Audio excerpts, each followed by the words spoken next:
Hello and नमस्ते साथीहरू, हजुरहरूलाई आजको मेरो मिनी ब्लगमा स्वागत छ। आज भने चाहिँ म एकदम सन्चो छैन। मलाई हजुरहरू मेरो अनुहारमा देखेर पनि थाहा पाउन सक्नुहुन्छ।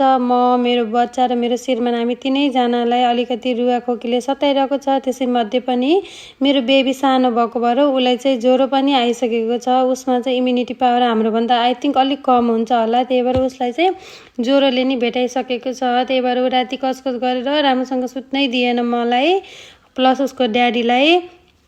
अनि सानो कुराहरूमा किचकिच गर्ने, रुने, काखमा मात्रै बस्ने गर्न खोजिरहेको छ। अनि एकचोटि जिपीलाई लगेर देखाउनु पर्यो भनेर चाहिँ मैले उसलाई जिपीकोमा लगेर लिएर आएँ।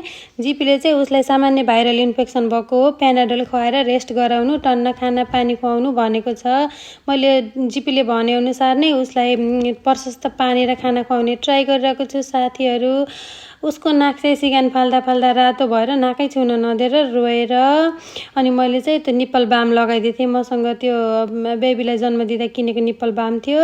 त्यसपछि बुढाबुढीलाई साह्रै घाँटी दुखेको भएर चाहिँ आज मौसम त गर्मी नै छ, त्यही पनि लेमन टी खाम भनेर लेमन टी बनाएर खाएको साथीहरू। अलि रिलिफ पनि भयो।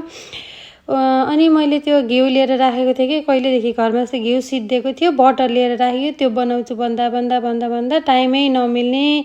अब त्यसैमाथि एउटा बच्चाको आमा, अनि त्यसैमाथि वर्किङ मदर, हाउसवाइफ, यो सबै टाइटलहरूलाई मेन्टेन गरेर आफ्नो जीवनयापन गर्न चाहिँ एकदम गाह्रो हुने रहेछ साथीहरू।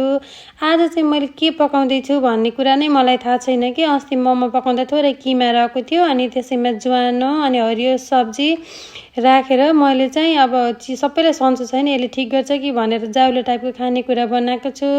यति गर्दा गर्दै मेरो घिउ पनि रेडी भयो साथीहरू। हामीले खाना खाइवरी सुगर सफाइ गरेर अब चाहिँ भने छोरा र बुढा चाहिँ हिँड्न जानुभयो। मैले चाहिँ रेस्ट गर्दैछु। Thank you for watching my video. Please subscribe. Thank you.